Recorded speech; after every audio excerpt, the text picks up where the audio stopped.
நம்ம வீட்டில் நாம் வசிக்கின்ற அறையை வந்து நாமளே தூய்மை செய்யணும், அழகாக வச்சுக்கணும்.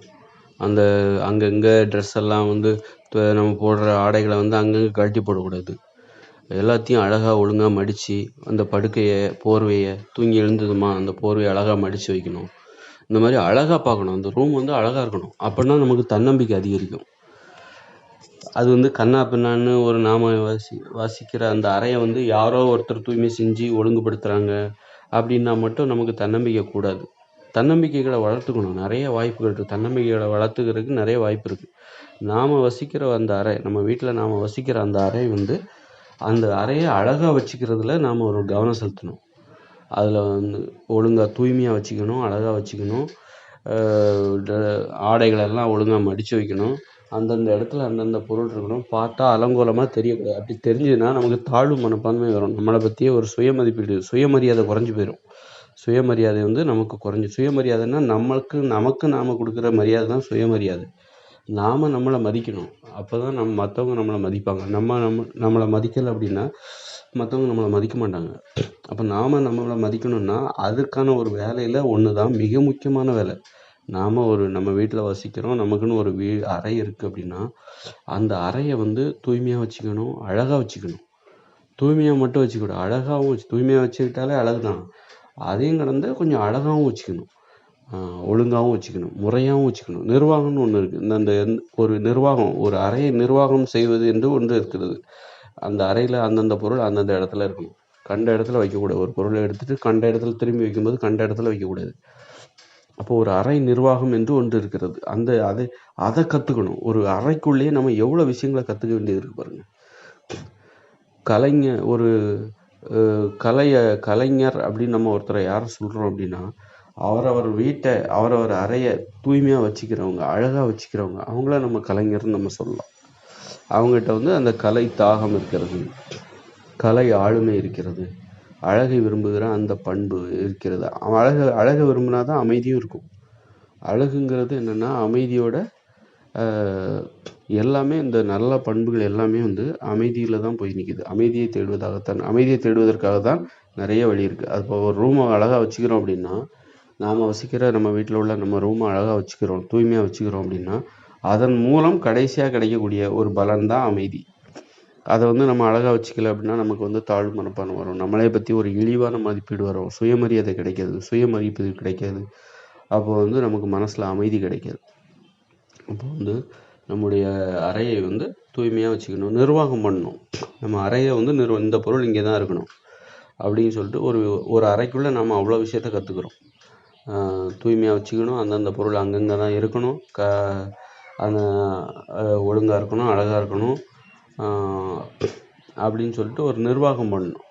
ஒரு அறையை எப்படி நிர்வகிப்பது அப்படின்னு சொல்லிட்டு நம்ம ஒரு அறைக்குள்ளே நமக்கு ஒரு வாழ்க்கை இருக்குது. இப்போ வந்து கடிகாரம் அல்லது வந்து நம்ம தினமும் வந்து நம்ம செயல்பாடுகள் எதெல்லாம் நமக்கு கஷ்டமாக இருக்கோ அந்த செயல்பாடுகள்லாம் ஒரு அட்டவணை போட்டு, ஒரு சார்ட்டில் அட்டவணை போட்டு எழுதி ஒட்டிடணும். ஒட்டி அது ஒரு அறையில் தான் நம்ம தினந்தோறும் அதை பார்த்து நம்முடைய பழக்கங்களை ஒவ்வொரு நாளும் அந்த இடைவிடாமல் செய்யும்போது ஒவ்வொரு நாளையும் கூட்டிக்கிட்டே வரணும். இப்படி ஒரு அறைக்குள்ளே நம்மளே அடிப்படையான நிர்வாகம் அது. நாம் விழிப்புடன் வைத்துக் கொள்வதற்காக நாமே நம்மை நிர்வகிக்கின்ற அந்த இடம், ஆரம்பகட்ட இடம் தான் அந்த அறை. ஒரு வீட்டில் நாம் வசிக்கின்ற அந்த அறை. ஒரு வீட்டில் வந்து அவங்களுக்கு ஒரு அறை இல்லைனாலே எவ்வளோ நல்ல பண்புகள் அவங்களுக்கு இருக்கவே இருக்காது. நிறைய நல்ல பண்புகள். அதனால் ஒவ்வொரு வீட்லேயும் ஒவ்வொருத்தருக்கும் ஒவ்வொரு அறை இருக்க வேண்டும். ஒரு சிறிய அறை, பெரிய அறை இருக்க வேண்டாம். சிறிய அறை போதுமானது. ஒரு 10 அடிக்கு 10 அடி அகலம், 10 அடி நீளம் கொண்ட ஒரு அறை அதில் இருக்கணும். அந்த அறைக்குள்ளே வேறு என்னெல்லாம் இருக்கணும்னா, ஒரு மேஜை இருக்கணும், ஒரு நாற்காலி இருக்கணும், அப்புறம் ஒரு படுக்கை, வந்து ஒரு கட்டில், மெத்தை தேவையில்லை, மெத்தையில் படுக்கக்கூடாது, ஒரு கட்டில் இருக்கணும், கட்டிலில் படுக்கணும். ஏதாவது எழுதுறது, படிக்கிறது, இந்த மாதிரி வேலையில் மேஜையில் நாற்காலியில் அமர்ந்து மேஜையில் செய்யணும். அந்தந்த வேலையை அங்கங்கே செய்யணும். படுக்கையில் தான் தூங்கணும். தூங்குவதாக இருந்தால் படுக்கையில், அந்த கட்டிலில் படுத்து தூங்கணும். தரையில் படுத்து தூங்க வேண்டாம், கட்டிலில் படுத்து தூங்கணும். ஏதாவது எழுதுவதாக இருந்தாலோ படிப்பதாக இருந்தாலோ நாற்காலியில் அமர்ந்து மேஜையில் வச்சு அதை செய்யணும். அப்போ அந்தந்த வேலையை அந்தந்த இடத்துல போய் செய்யணும். அப்போ அது வந்து அந்த இடத்துக்கு போனாலே நமக்கு அந்த மனநிலை வரும். சோம்பல் வராது. இப்போ கட்டில் இல்லவே இல்லை, ஒரு வீட்டில் கட்டில் இல்லை. ஒரு ரூமில் வந்து ஒருத்தருக்கு ஒரு வீட்டில் ஒரு ரூம் கொடுக்கப்பட்டிருக்கு. அந்த வீட்டில் கட்டில் இல்லை, அந்த வீட்டில் மேஜை இல்லை, அந்த ரூமில் மேஜை இல்லைன்னு வச்சுக்கோங்க. அந்த ரூமில் வந்து கட்டில் இல்லை, நாற்காலி இல்லை, அவர் தரையில் தான் பாய் போட்டு படுத்துக்கிறாரு, உட்காந்து அதிலே தான் எழுதுறாரு அப்படின்னா அவருக்கு வந்து சோம்பல் வரும். ஏன்னா உட்காந்தாலே டக்குன்னு படுத்துடலாமே, உட்காந்து அவர் ஏதோ படிக்கணும்னு நினைப்பாரு, எழுதணும்னு நினைப்பாரு. ஆனால் அவர் உடனே என்ன பண்ணுறாரு, படுத்துக்கணும்னு நினைக்கிறார், உடனே படுத்துருவார். ஏன்னா அந்த ஏன்னா படுக்கிறதுக்கு இப்போ ஒரு நாற்காலியில் உட்காந்து நீங்கள் படிக்கும்போது எழுதும்போது உடனே கீழே உட்காந்து படுக்க முடியாது. கீழே அப்போ அந்தந்த வேலையை அந்தந்த ஒரு அறைக்குள்ளே நாம் வந்து நிறைய விஷயங்களை கற்றுக்கிறோம். அந்தந்த வேலையை அந்தந்த இடத்துல செய்யணும். தூங்குறது ஒரு வேலைன்னா அதுக்கு கட்டில், எழுதுறது படிக்கிறது ஒரு வேலைன்னா அதுக்கு மேஜை, அது மாதிரி பொருட்களை வைத்து கொள்வதாக இருந்தாலும் அது வந்து ஒரு பீரோ அல்லது அலமாரி அந்த மாதிரி இப்போ பேனா பென்சில் இதெல்லாத்தையும் ஒரு இடத்துல அந்த மாதிரி ஒரு இடத்துல வச்சிடணும். ஒரு இடத்துலன்னா அதுக்கு ஒரு குடும்பம் மாதிரி அல்லது பென் ஸ்டாண்டுன்னு சொல்லுவோம்ல, அதில் வச்சிடணும். இந்த மாதிரி ஒரு அறைக்குள்ளே நம்மை நிர்வகிப்பதற்கான அத்தனை அடிப்படையான விஷயங்களையும் நம்ம கற்றுக்கணும். அந்த கற்றுக்கிறதுக்கு வாய்ப்பு இருக்குது. அதை கற்றுக்கிட்டே ஆகணும். அப்போ தான் வந்து நம்முடைய வாழ்க்கை சிறப்பாக போகும். நம்ம ஒவ்வொரு நாளும் நம்முடைய நேரத்தை நம்ம சரியாக பயன்படுத்துவோம். அது மாதிரி காலைல எழுந்திரிச்ச உடனே என்ன பண்ணணும், எடுத்தோடனே மொபைல் ஃபோன்லாம் பார்க்கக்கூடாது, டிவியெல்லாம் பார்க்கக்கூடாது. தினந்தோறும் 6 மணிக்கு மேலே தான் மொபைல் ஃபோனில் பொழுதுபோக்குறது, டிவி பார்க்குறது, பாட்டு கேட்குறது, இந்த மாதிரியான வேலைகளை வச்சுக்கணும். இதை விடாப்பிடியாக கடைபிடிக்கணும். இதை வந்து குறிச்சிக்கிட்டே வரணும். என்னைக்கு இந்த உறுதிமொழியை கடைபிடிச்சோம் அப்படின்னு சொல்லிட்டு குறிச்சிக்கிட்டே வரணும். ஒரு அட்டவணை போட்டு சார்ட்டில் எழுதி சார்ட்டில் ஒட்டி நிறைய இந்த மாதிரி பழக்க வழக்கங்கள்.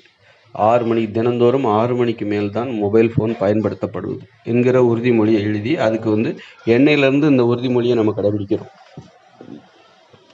ஜனவரி 1ஆம் தேதியிலேருந்து நம்ம இதை கடைபிடிக்கிறோம் அப்படின்னா அன்னைக்கு 1, 2ஆம் தேதி 2ஆம் தேதி நம்ம அதை கடைபிடிச்சிட்டோம் அப்படின்னா 2, இப்படி.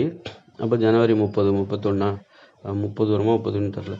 அப்புறம் பிப்ரவரி, இப்போ பிப்ரவரி 30, இப்படி 60 நாள் நம்ம தொடர்ந்து இந்த உறுதிமொழியை கடைபிடிச்சிருக்கோம். அதாவது என்ன உறுதிமொழி, மாலை 6 மணிக்கு பிறகு தான் மொபைல் ஃபோனை பயன்படுத்துறது, பொழுதுபோக்குறது அப்படிங்கிற உறுதிமொழியை நம்ம வந்து கடைபிடிச்சிருக்கோம்.